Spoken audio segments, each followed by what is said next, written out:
Coucou, nous voici devant l'arcane 8.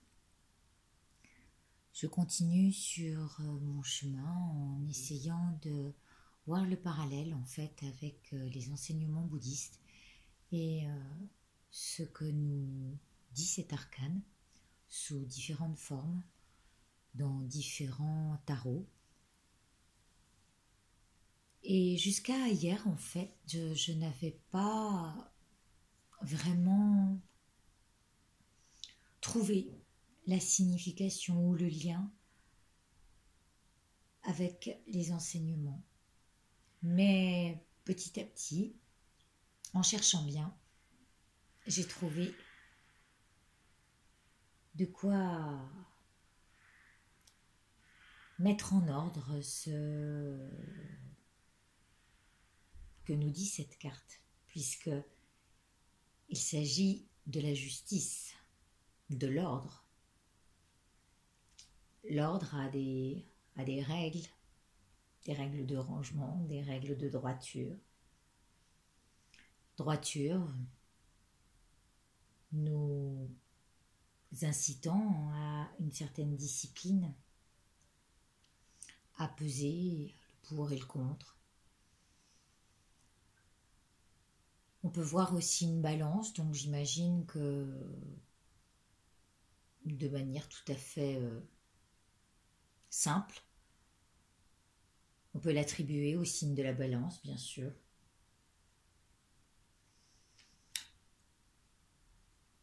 Pour cette lame, ce glaive qui est dessiné en bleu, comme me l'a bien stipulé Mime dans sa vidéo, que je vous invite à aller voir parce qu'elle présente chaque arcane. C'est elle qui m'a lancé là-dedans, hein, je vous le rappelle.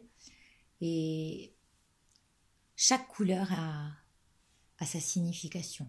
Alors, je ne les ai pas toutes étudiées, je n'ai pas tout regardé, mais il est clair qu'elle est bleu ciel et le bleu ciel est en rapport avec la spiritualité. Pourquoi j'ai mis cette décoration? Le 8, c'est un équilibre entre le ciel et la terre. Donc on est encore dans une énergie d'équilibre. Trouver le juste milieu entre les deux. Donc j'ai voulu représenter notre labeur ici sur la terre, nos tâches. Et puis, l'esprit représenté par Bouddha. Mais je vais vous amener ça, bien sûr, à ma manière, en essayant de me priver d'émotions, puisque c'est plutôt de raison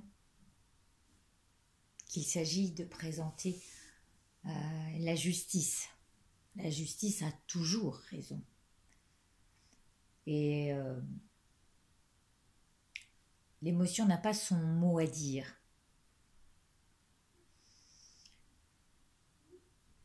Alors, ça donne un peu l'idée de ce qu'on maîtrise ou pas.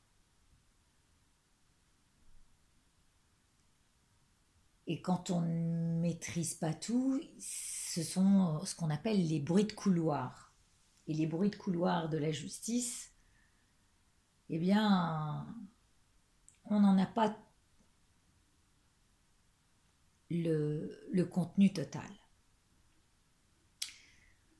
Dans cette arcane, on peut voir à la fois la couronne ici, qui représente en fait l'esprit couronné, qui a quand même un gros pouvoir, qui trône.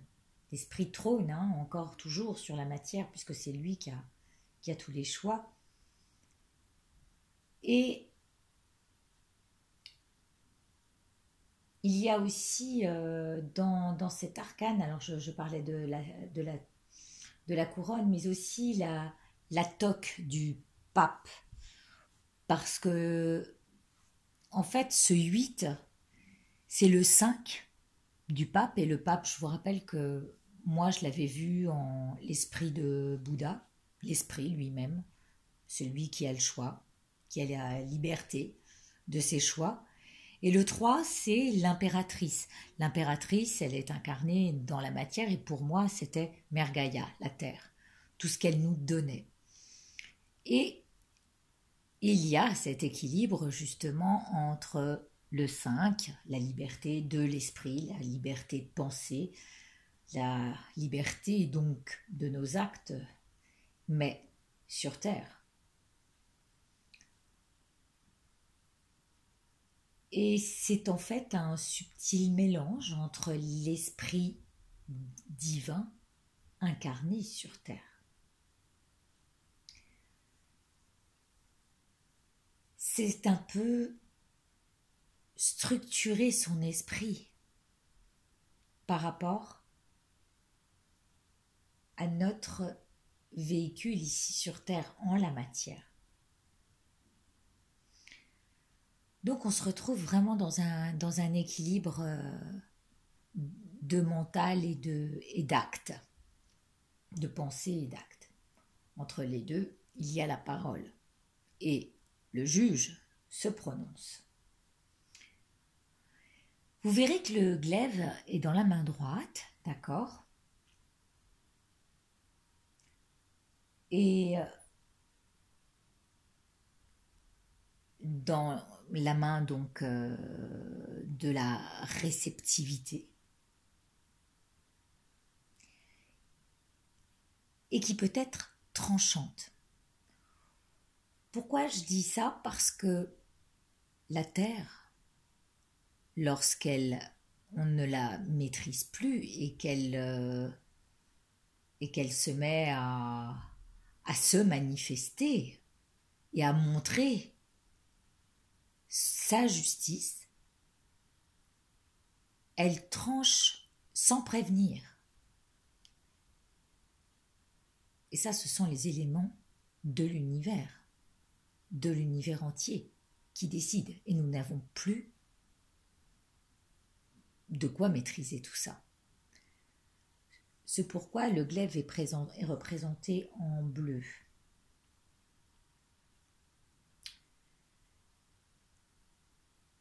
Et elle serait donc la manifestation de la justice divine ou de la sentence de la vérité supérieure. Dans la main gauche, on peut voir la balance, celui qui pèse le pour et le contre, et donc ça c'est le créateur. Donc nous-mêmes, dans notre corps, qui créons ce qu'on produit sur Terre. Est-ce bien ou est-ce mal?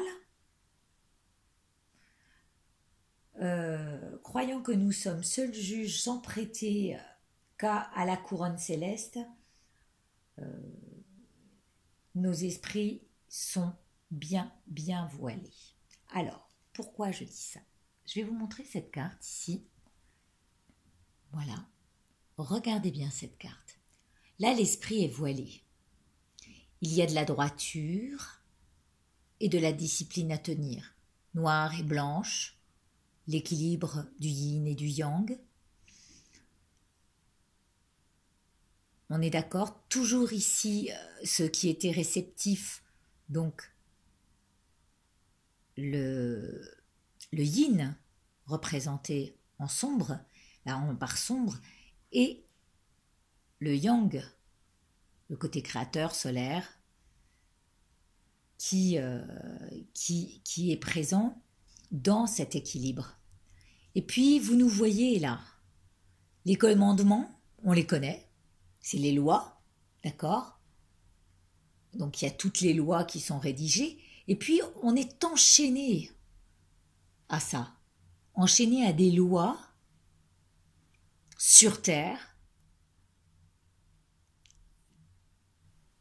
qui peuvent parfois nous empêcher de prendre ce glaive et de trancher nous-mêmes, c'est-à-dire de renoncer à certaines choses qui nous lient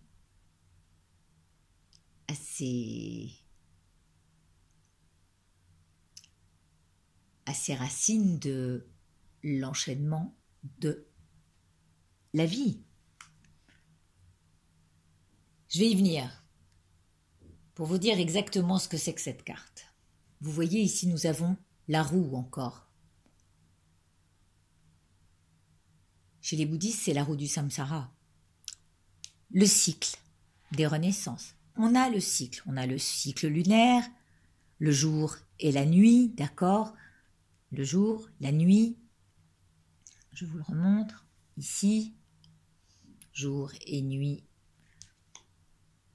Ici aussi, dans cette petite carte, vous pouvez voir le soleil ici et la lune,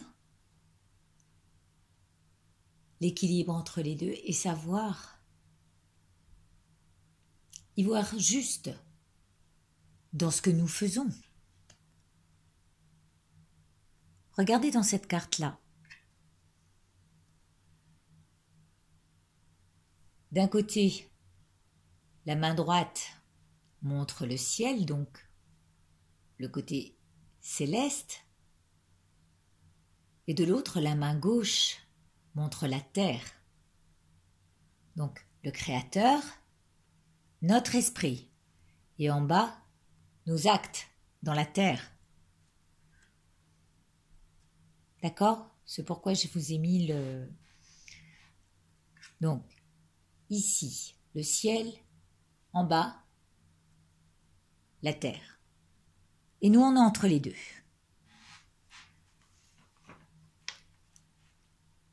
En fait, la loi universelle est cette couronne céleste. Et ce qu'on n'imagine pas pouvoir venir, cette carte, moi, je l'appelle le karma. Le karma, ce sont nos actions.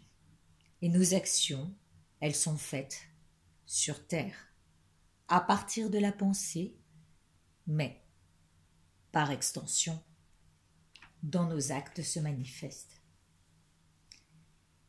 Et ce qui fera régner l'ordre suprême, c'est la justice divine au moment où nous passerons devant l'ordre suprême. Alors, nous sommes un peu enchaînés par ces commandements, mais en fait c'est plus lié à chacun de nos pas, à nos actions, notre côté affamé qui fait, ah oui, ça j'ai oublié de vous en parler, qui fait ventre. J'ai vu quelqu'un qui parlait effectivement, et je l'ai vu après, regardez dans cette carte-là. Vous voyez la balance, d'accord, qui pèse le pour et le contre, à savoir est-ce que c'est bien, est-ce que c'est pas bien, mais croyons nous-mêmes faire notre propre avocat du diable. Sauf que, si vous regardez bien sur le millénium, il y a une espèce de troisième coupe au niveau du ventre. Et moi j'ai envie de dire, en fait, ici, nos actions sur Terre, on a une tendance à être affamés, et tout ce qui rentre va faire ventre. Et c'est bien souligné. L'embonpoint, le poids. Tiens, le pèse-personne? Et oui, je pense que ça peut être effectivement un problème aussi de poids, de poids conséquent, lourd de karma, où, en tous les cas, il y a le ventre qui est le deuxième esprit, je vous rappelle, ou le premier, suivant la médecine et ce qu'elle en dit aujourd'hui. Toutes nos émotions sont à l'intérieur de ce ventre, et ce ventre se nourrit de quoi? C'est pourquoi il serait peut-être utile d'utiliser ce glaive pour renoncer à certains de nos attachements et à ce fait d'être affamé. Donc en fait, on a bien une personne assise. Et si vous regardez bien, regardez où elle est assise. Il y a la couleur chair ici. Son assise est vraiment dans la chair. On voit qu'elle est bien, qu'elle aime la bonne chair hein, aussi, cette balance-là. Et c'est pourquoi il est nécessaire d'aller peser ce qu'on ingurgite, ce qu'on sème. Et c'est peut-être ce qui fait que, à force d'être attaché à tout ce qui nous fait envie, à tous ces plaisirs, on est des épicuriens, hein, eh bien, on retombe à chaque fois dans cette roue qui fait que cet enchaînement, la chaîne qu'elle a là, autour du cou, nous emmène à retourner toujours vers ce quoi on est attiré et avec la difficulté de renoncer. C'est pour ça que cette carte, vraiment, pour moi, et de mon propre point de vue, je le dis, je le répète, elle est de l'ordre du karma. Ici, c'est la carte de la pesée des âmes. Commencerons-nous au moment de partir? Qu'aurons-nous fait de bien ou de mal en rapport avec notre terre, notre mère Gaïa? Tous ces attachements qui nous enchaînent sans fin, à des retours sans fin, et qui font ventre justement.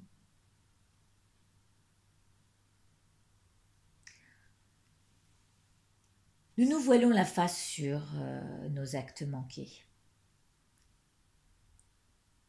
Et ce glaive, on ne sait pas s'en servir. On ne sait pas renoncer à nos plaisirs que l'impératrice, la Terre, nous offre généreusement. Et tout ça parce qu'on ne voit pas plus loin que le bout de notre nez. Hein, je vous le rappelle avec cette carte-là où on a l'esprit voilé.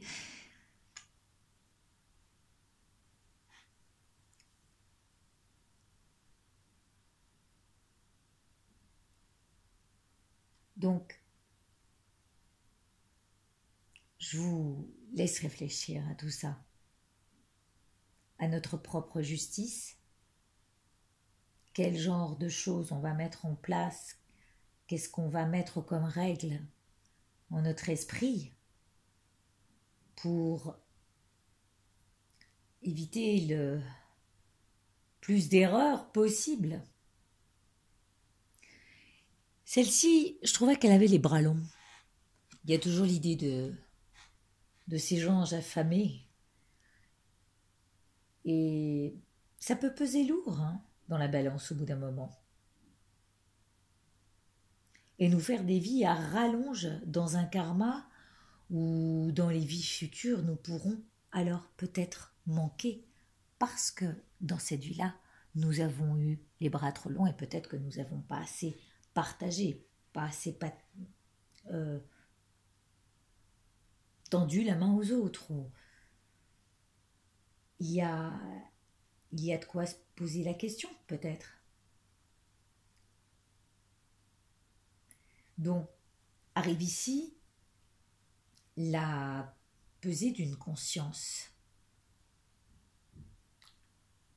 Et la pesée en conscience de notre supériorité à vouloir nous ôter le voile des yeux et percer les secrets de l'équilibre entre nos parts sombres et nos forces de l'ordre intérieur.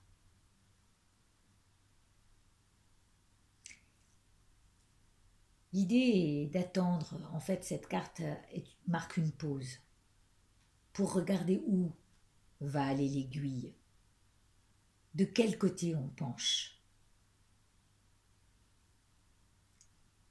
Donc, le temps est marqué dans cette carte. Un cycle est marqué. Cycle lunaire, cycle de vie.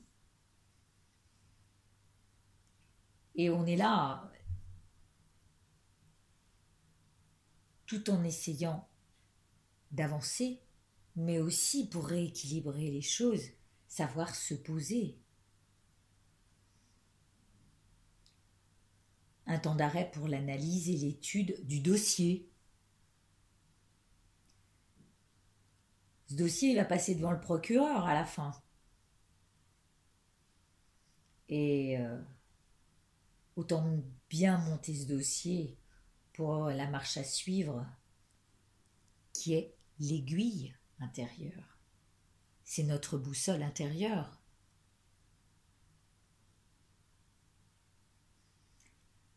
Alors moi, ce que je peux laisser comme dernier petit message, le mieux, ce serait de s'alléger un maximum. Enlever les lestes, enlever les petits poids et alléger votre karma. Ou alors équilibrer bien des deux côtés, de telle manière à ce que la balance soit toujours au même niveau. Là-dessus, je vais vous laisser regarder. Alors, je suis désolée, elle est très... Je vous laisse regarder une dernière fois. Chaque carte. C'est le duo, je ne vous l'ai pas montré parce qu'ils se sont trompés dans le Rider-Waite. Ils m'ont mis le 11. Bon. Alors que c'est le 8. Voilà. J'espère que ça vous aura parlé. Regardez la roue. Elle est là. La roue samsarique, la roue du karma, la roue de la vie, la roue du temps. Allez, à très bientôt pour la prochaine arcane. Je vous embrasse tous. Bonne semaine.